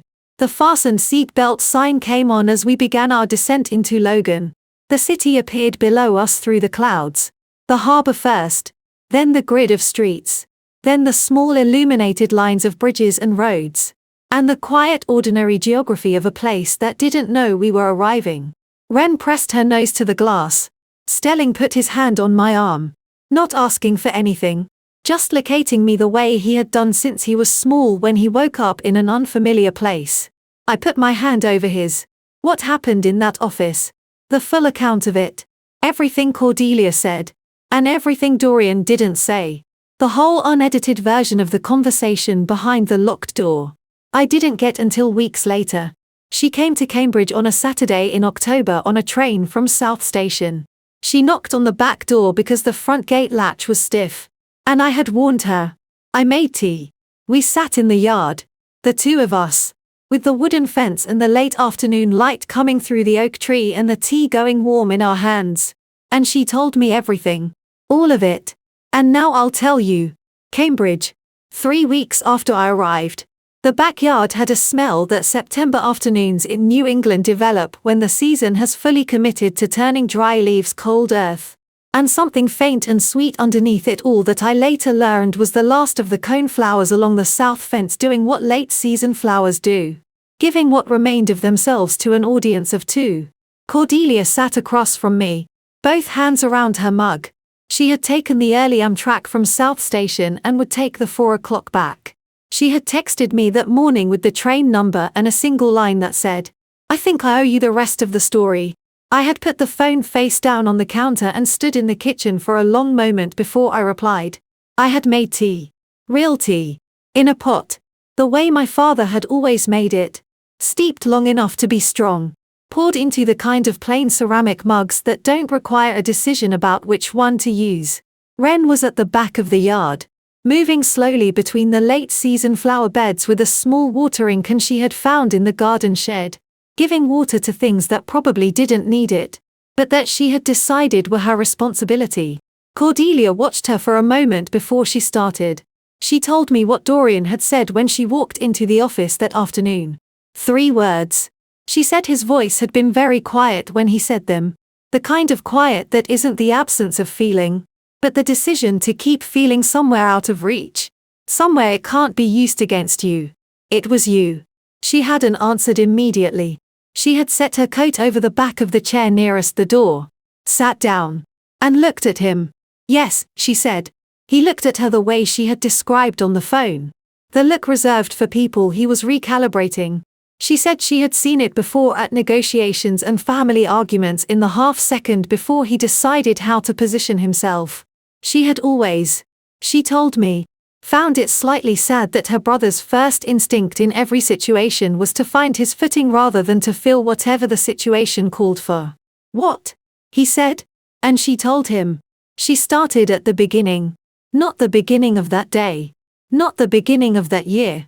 But the beginning. She meant when she said beginning. 6 months after their father died. When the estate had been settled and the remaining assets distributed between the two of them. A joint fund held in trust set aside from the sale of their father's home in Oak Park. The number had been $280. 000 split equally. $140. 000 for each of them. Dorian had managed the account. She had agreed to that because he was the one with the financial infrastructure. The accountants. The systems. She had trusted him with her half because he was her brother and because at 38 years old she had believed that whatever else he was capable of, he was not capable of that. She had been wrong. She found out 14 months later when she was reviewing the transfer records from a property deal Dorian had asked her to consult on. And she was a real estate broker. He had asked her to review the comparable sales for a Streetville building. A request so ordinary she hadn't questioned it. And she had seen the wire history attached to the purchase. $180. 000 in 4 separate transfers drawn from the joint inheritance account. Not from the marital account. Not from company funds. From the account that still held alongside Dorian's contribution. The money their father had left her. He had used her inheritance. Not all of it. But enough of it. And without a word. That was his money. Dorian said. Not asking. Working it out. It was father's money. Cordelia said. Which made it mine. Half of it was mine. Dorian. You used my half of father's money to buy a condominium for a woman who was lying to you. She told me she watched him absorb that. Not the financial calculation he had processed. That within seconds. She said. Because numbers were always the thing he processed fastest. What took longer was the other part. The part that wasn't a number. He turned toward the window. He didn't speak. I didn't go to the partners out of spite. Cordelia said. I want you to know that I went to the partners because you had already taken what didn't belong to you. And because the people those contracts employed deserved to know who they were in business with before that became their problem. 2. She paused. She told me the room was very quiet, and because she said, "If I'm being honest, I always knew you were with the wrong person in that marriage. I knew it before the affair. I knew it before any of this. And I spent 3 years telling myself it wasn't my business." She looked at him. "It became my business when you used father's money." I hadn't spoken since she started. I was watching Ren at the back of the yard making her slow circuit between the flower beds. The small watering can tilting with a child's particular approximation of how much water is the right amount. The oak tree above the fence had started to turn at the edges. The slow red beginning that Ren had asked about on the plane that I had promised her in October. "Why are you telling me all of this?" I asked. Cordelia set her mug down. She looked at me for a moment in the way she had looked at Dorian in the office. The long deliberate look of someone who has decided to say the true thing because you deserve to know that you weren't alone. She said, "You were never alone in this. And I think I know it doesn't fix anything. But I think you should hear it from someone who was in that room." I looked at the yard. Ren had set down the watering can and was crouching beside a cluster of coneflowers near the fence, examining something small and specific.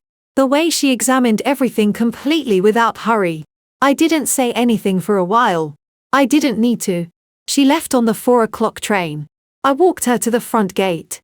The latch was stiff as I had warned her, and she worked it twice before it gave. She had her bag over one shoulder, and the look of someone who has done a difficult thing and feels lighter for it.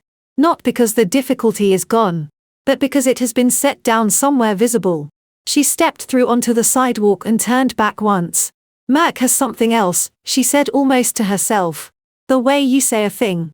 You've been deciding whether to say and have finally decided something for Dorian to do with Phoenix." I looked at her. She didn't explain. I didn't ask. "Safe travels," I said. She nodded. The gate latched behind her. Mercer called that evening after Cordelia had gone. The house was quiet. Stelling and Ren were in bed, or close enough to it. The sounds of settling in drifting down from upstairs. The particular sequence of small movements that meant the day was ending. I was standing at the kitchen counter with a glass of water I hadn't touched, looking at the oak tree through the window. The yard was dark. The coneflowers were just a shape now. His voice when he came on had the quality it always had when he was about to say something that mattered, level, unhurried, the tone of a man who had learned over a long career. That information lands harder when you don't dress it up. "There's something I need to tell you about Phoenix," he said. I moved to the table and sat down. He had assigned the background investigation 8 months earlier, shortly after our first meeting in January, when I had come to his office on a Wednesday morning with Briggs's name written on a notepad in a folder of transfer records I had printed at the library 3 days before anyone in the house had woken up. The investigator he used was a former Cook County Court researcher named Deline. He didn't give me her last name. And I didn't ask who had spent 20 years developing what Mercer described without apparent irony as a talent for finding things that had been filed with the intention of being forgotten. She worked through public court indices, property records, and cross-referenced civil filings across multiple states. Phoenix had taken her 6 weeks. 4 years ago in Maricopa County, Arizona, a civil action had been filed by a man named Caldwell, a real estate developer, mid-40s, married, moderately wealthy in the way that people who build strip malls in the outer suburbs of Sunbelt cities are moderately wealthy. The complaint alleged fraud, emotional distress, and financial misrepresentation in the context of a personal relationship. The relationship had involved a woman. The woman had claimed to be pregnant. The pregnancy, when medically verified at the insistence of Caldwell's attorney, had not been confirmed. The documentation Tatum had provided appointment records a positive result from a home test. A letter on what turned out to be a fraudulently reproduced clinic letterhead survived professional scrutiny. The civil case had been filed. A motion to seal had been granted within 30 days on the basis of a confidentiality agreement signed by both parties as part of a financial settlement. The case number still existed in the public index. The parties were listed. The filing date was there and the motion to seal and the case closure. The contents were protected. The fact of the thing was not Deline had found the case number first, then worked backward through property records and the Maricopa County Recorder's Office to establish the full picture. The settlement amount was not public. What was public because Caldwell's divorce proceedings, which had followed shortly after, had referenced the matter in the initial petition, was the approximate range of the financial transfer involved, which had been characterized as significant by the filing attorney, and which Mercer estimated based on comparable settlements of that type in Arizona at that time. That's somewhere in the range of $180,000, the same number as the inheritance account. I noticed that when Mercer said it, I didn't interrupt. He told me he had delivered the file to Dorian in person through a formal notice of disclosure as part of the ongoing dissolution proceedings. He had done it himself. Not through a courier. Not through the assistant. He said he had wanted to be there. Dorian had read the summary page first. Then he had turned to the photograph standard practice in civil investigation files. A headshot pulled from the Phoenix case documentation. A clear image taken at the time of the original proceedings. Mercer said Dorian had not spoken for a long time. He was looking at the photograph. Mercer told me he understood what Dorian was seeing. The same face. The same posture. The same particular quality of attention in the eyes that Mercer himself had noticed when he had first reviewed the file and thought she has done this before and she was not nervous doing it. He looked at it. Mercer said, "The way you look at something when the facts are clear and you are working very hard to find a different explanation and you cannot find one." Then Dorian had set the photograph face down on the desk. He asked, "Does Verity know about this?" Mercer said, "She's known for 6 months." Dorian didn't respond. He looked at the window.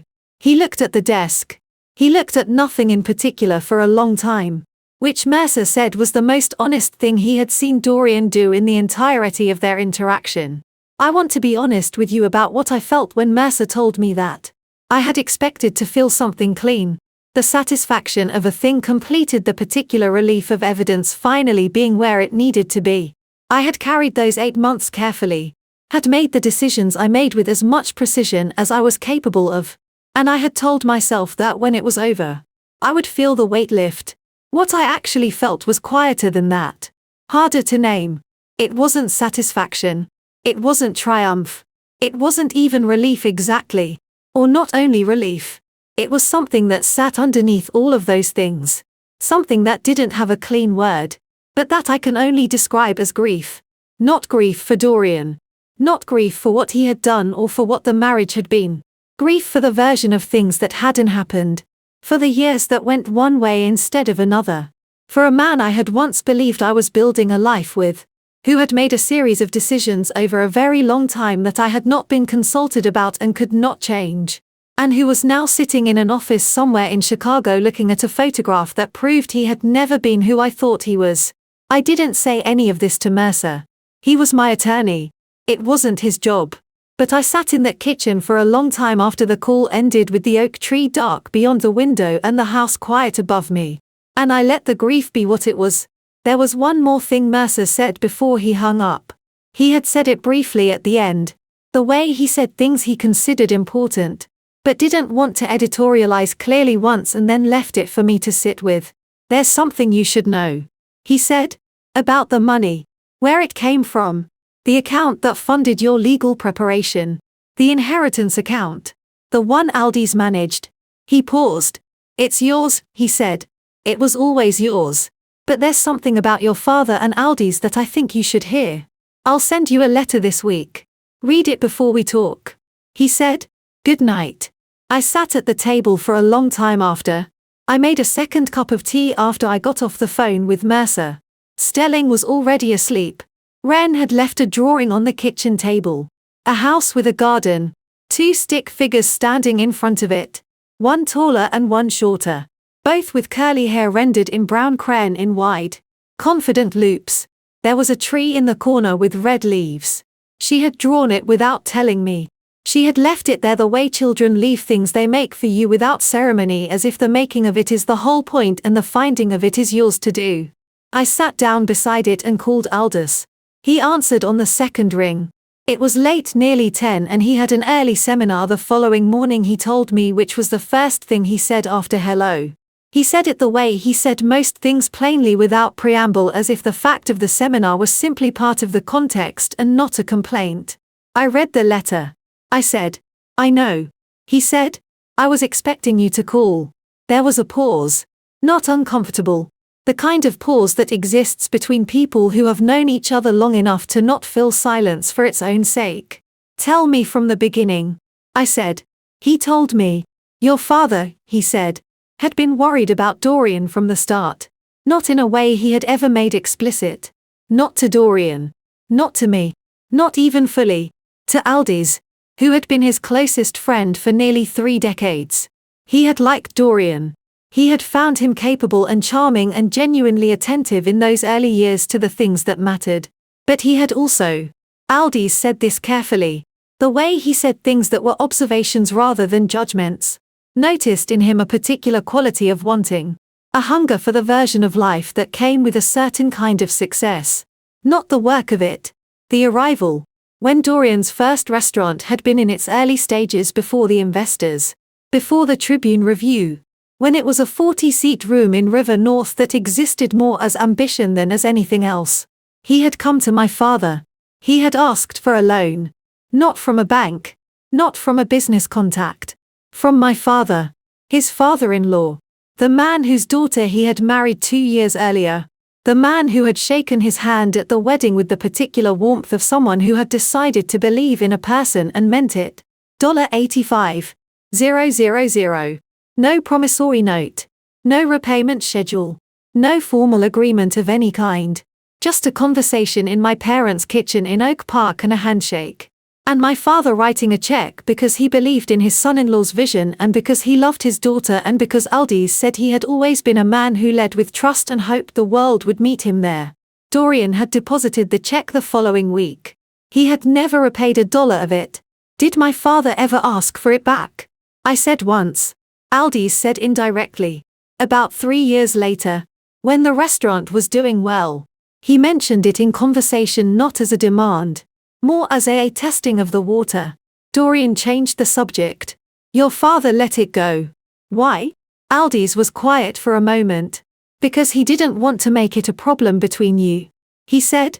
He didn't want you to know that your marriage had started with a debt your husband owed your father and had never bothered to repay. I think he thought it would color the way you saw things. He was trying to protect the version of your life he wanted you to have. I looked at Ren's drawing. The 2 stick figures standing in front of the house. The tree with the red leaves in the corner. He never told me. I said no. Aldis said. He made me promise not to. He said it was his to carry. Not yours. I asked Aldis when he had decided to tell me. He said the decision had been made for him in a sense when I called him in January, when I had described in careful and controlled language what I had found on Sterling's tablet and what I intended to do about it. He had listened to the whole thing without interrupting. And when I finished he had asked me one question, whether I was certain. I had told him yes. He had said then, I think it's time what Aldis managed what he had managed since my father's death 3 years earlier as the executive of his estate and the trustee of the remaining assets held in trust, included among other things a reserve account set aside specifically for my benefit. Not split with Dorian. Not part of the marital estate. My father had been careful about that in the end. Aldis told me he had updated the trust documents 6 months before he died, quietly without explaining why to anyone, to ensure that the reserve was mine alone. The money that had funded 8 months of legal preparation. The money that had paid Mercer's retainer. The investigators' fees. The filing costs. And the documentation services. It had come from that account. It was always yours. Verity. Aldis said. I was only keeping it until you needed it. I was quiet for a long time. Outside the kitchen window. The yard was dark. The oak tree a silhouette. The garden beds just shapes in the moonlight. The wooden fence at the back edge of the property barely visible. The coneflowers Ren had been watering all week had finally quietly finished for the season. Did Dorian ever ask about it? I said the loan after my father died. Once Aldis said about 2 years after you were married. He called me. I think he had found a reference to it somewhere. Possibly in your father's papers. He asked me about an outstanding personal transfer. He paused. I told him I didn't know what he was referring to. He said. He didn't ask again. There was something in the way Aldis said this, very deliberate, that contained without stating exactly how much he had understood about Dorian from that single phone call and exactly how long he'd been waiting in his particular patient way for the situation to resolve itself into something that could be addressed. Thank you, I said, for keeping it, for waiting. Your father asked me to look after you, Aldis said in his way. This was his way. Before we said goodnight, he told me one more thing. He said it without introduction. The way you say something that has been waiting to be said and has finally found its moment. Your father used to tell me you were the strongest person he had ever known. He said it long before any of this happened. Long before you knew it would ever need to be true. He simply knew it. The way fathers know things about their children that the children haven't discovered yet. I didn't say anything. He would have been very proud. Aldis said he is in whatever way that's still possible. I looked out at the dark garden. Tomorrow Stelling would walk into a new school in a new city and sit down at a desk among children he had never met. And he would do it with the same serious, deliberate attention he brought to everything. And he would be fine. I knew he would be fine. I had known it since the plane. Since he had put his hand on my arm over the darkened fields of Indiana without asking for anything. Just locating me. Good night, Aldis, I said. Good night, Verity. The last things I know about Dorian. I know them because Peyton told Cordelia. And Cordelia told me. I won't pretend I witnessed any of it. But I think it matters that you hear it, because a story isn't only what happens to the person telling it. It's also what happens to the people they left behind.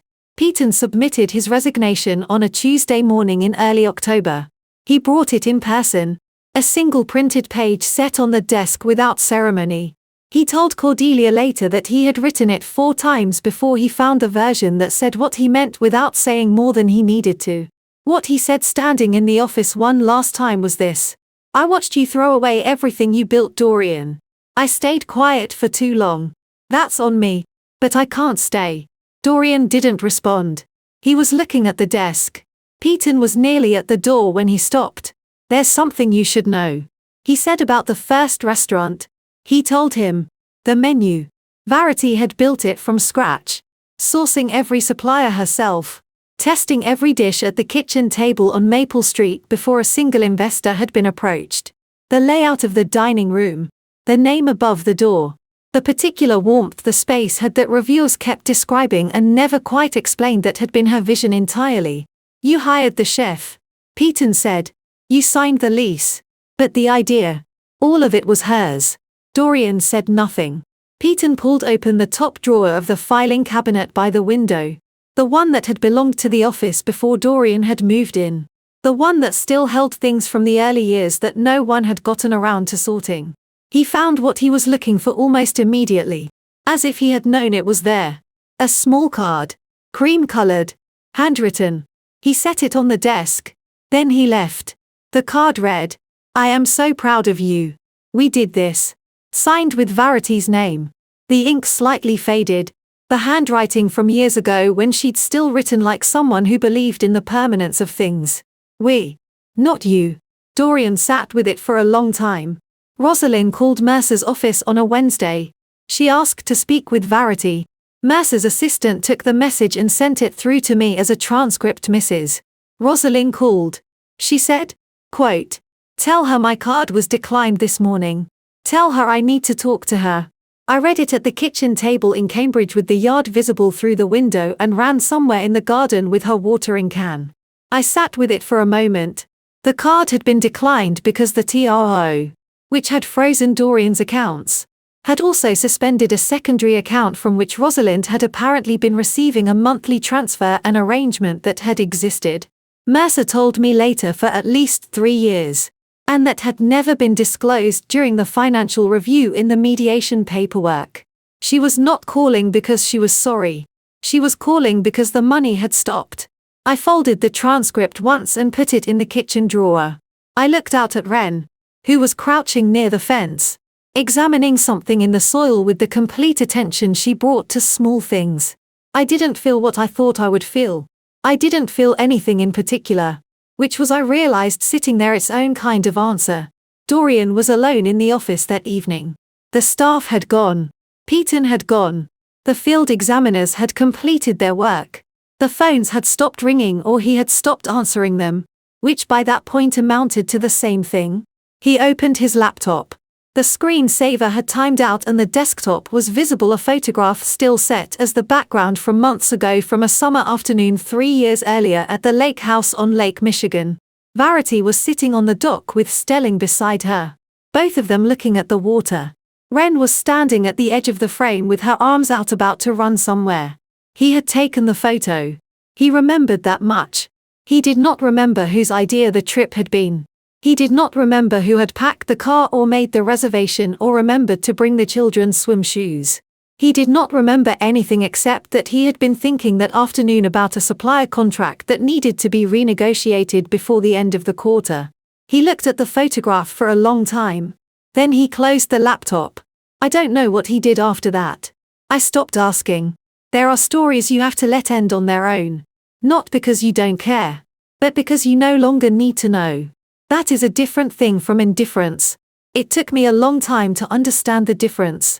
But sitting in that Cambridge kitchen with the yard going quiet in the October light, I understood it finally. I let it go. October in Cambridge is nothing like October in Chicago. In Chicago, October means wind off the lake. Honest and relentless.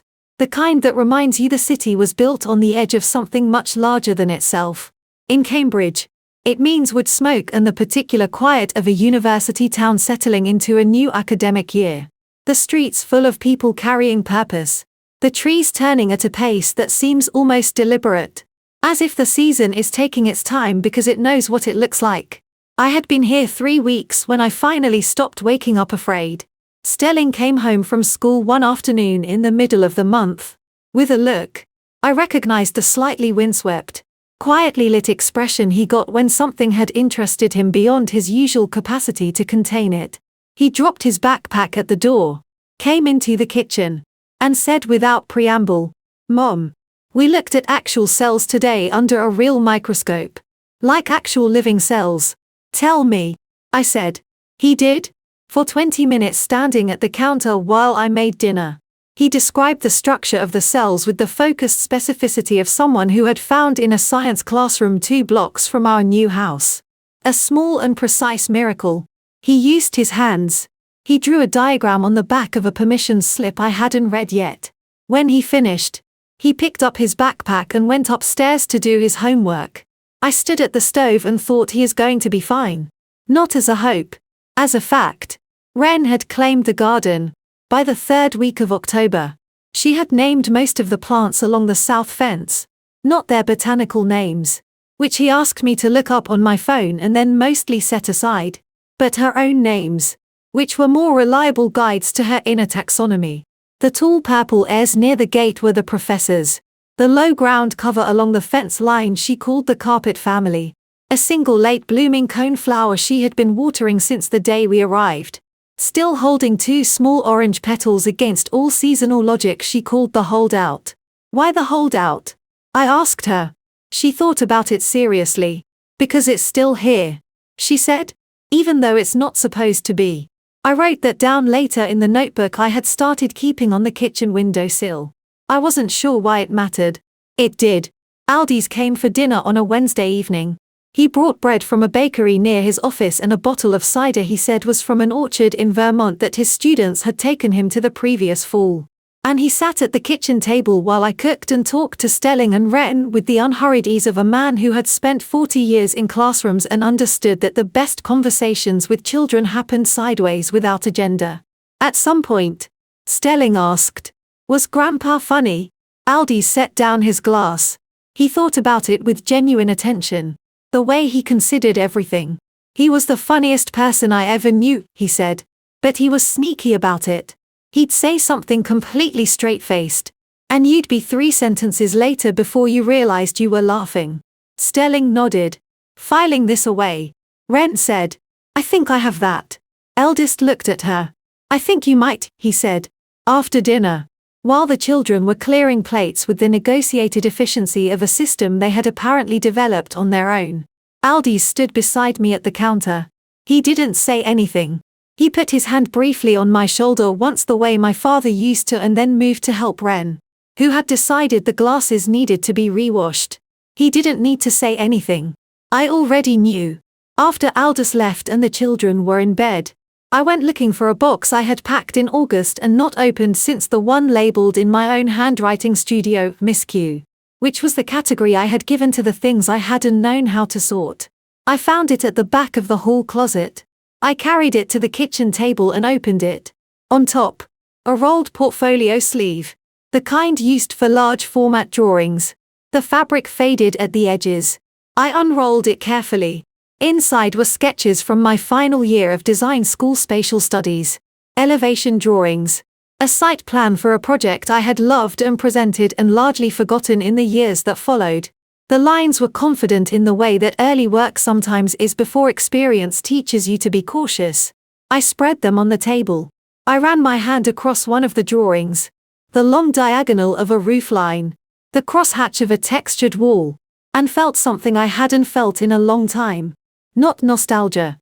Something more present than that. A recognition. This was mine. I sat with that for a while. That night, after the house was quiet, I found my old technical pencil at the bottom of the box and set a blank sheet of paper on the table. I sat there for a moment. Then I drew something just for me. Nothing planned. Nothing required. A line. Then another. Then the beginning of something I couldn't yet name, but recognized as a start. It was the first thing I had made in 7 years that belonged entirely to myself. The email had arrived the night before. 3 weeks and 2 days after I left Chicago. I was in the kitchen packing the children's lunchboxes when my phone lit up on the counter. I had been moving through the morning the way I had learned to move through mornings here without urgency. Without the low-grade vigilance that had become so habitual in my last year in that house on Maple Street that I had stopped noticing it until it was gone. Stelling's lunch was turkey and cheddar on whole wheat.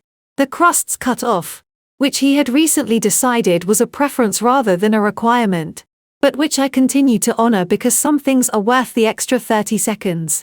Ren wanted her apple slices in a separate container so they didn't touch the crackers. I picked up the phone. The email was from Harlow Studio South in Boston, a small firm. In their website said 8 designers, 2 principals, a project list that ran toward adaptive reuse and residential renovation. The kind of work that begins with what already exists and asks what it could become. They had found my portfolio, not a recent one, the online archive I had kept from my years before the children before the marriage had consumed the hours that used to belong to my work. I hadn't updated it in years. I hadn't taken it down either for no particular reason. The way you keep things you weren't ready to let go of even when you've stopped tending to them. The email was 3 short paragraphs.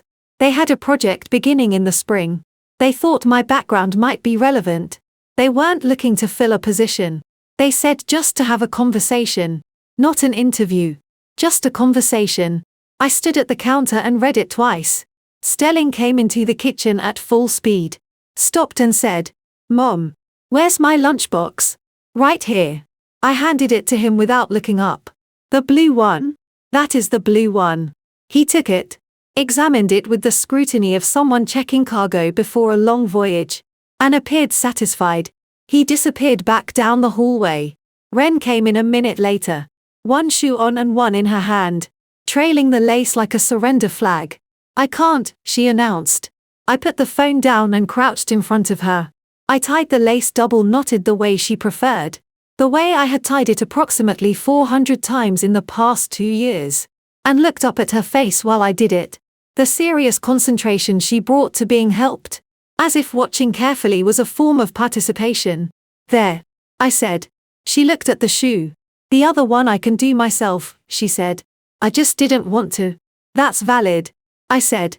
She grinned. I walked them to the front door, checked backpacks, verified that Stelling had his library book, and that Ren had her permission slip for the school garden visit later that week. Stelling stepped onto the front path, then stopped. He turned back and looked at me the way he sometimes looked at things he had been thinking about and had decided to say out loud. "Mom," he said, "are we going to be okay?" I knew the question. I had heard it before in a car on Lakeshore Drive 8 months earlier, with the Chicago skyline going past the window and everything we were leaving still visible in the rear-view mirror. That morning, I hadn't answered. I hadn't known how.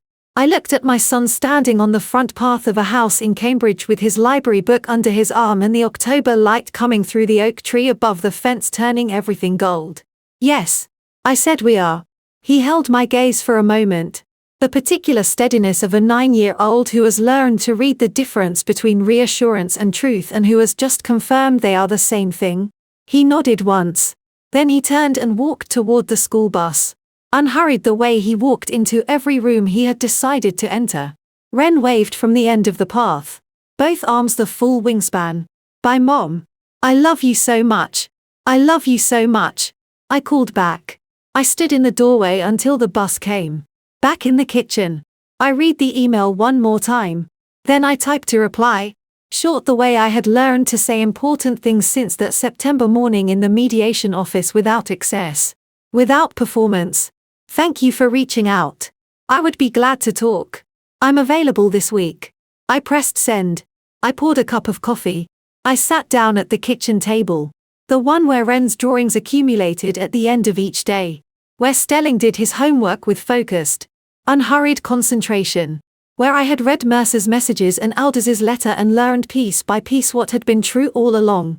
I sat there and felt the morning settle around me. No dread. No vigilance. No waiting for the next thing to go wrong. Just the kitchen and the oak tree going gold outside the window, and the quiet that belongs to a house where children have recently left for school and will be home again by 3. Some things in this life end so quietly that you don't know they're gone until you're somewhere else entirely, standing in a different kitchen. Watching different leaves fall past a different window and realizing that the weight you carried for so long has simply ceased to be there. Not because someone took it from you. Because you finally set it down yourself. This is a story about family betrayal. And I say that as the person who lived it.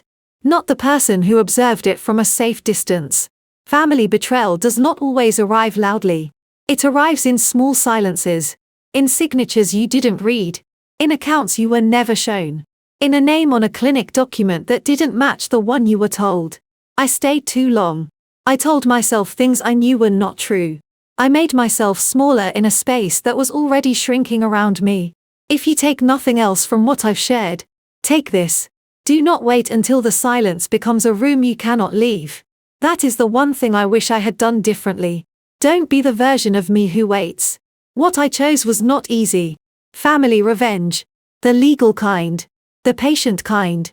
The kind built on 8 months of documentation and very early mornings is not a path I recommend without cost. Family revenge takes something from you even when it is justified. And family revenge that comes from pain alone without truth behind it will hollow you out. Know the difference before you begin. I believe, and I say this once and I mean it, that God sees what is carried in private. That nothing done in darkness stays there forever. The truth arrived. It always does. This story is mine. But if any part of it felt like yours, leave a comment below. Share it with someone who needs to hear it tonight. And if you want to stay for what comes next, you already know what to do. Thank you for staying until the very end. That means everything. Before the next story begins, the narratives on this channel include fictional elements constructed with care for educational and reflective purposes. If this type of content is not what you are looking for, please feel free to choose something that serves you better. No judgment, only respect for your time. I appreciate you watching this with me. I'll see you in the next story.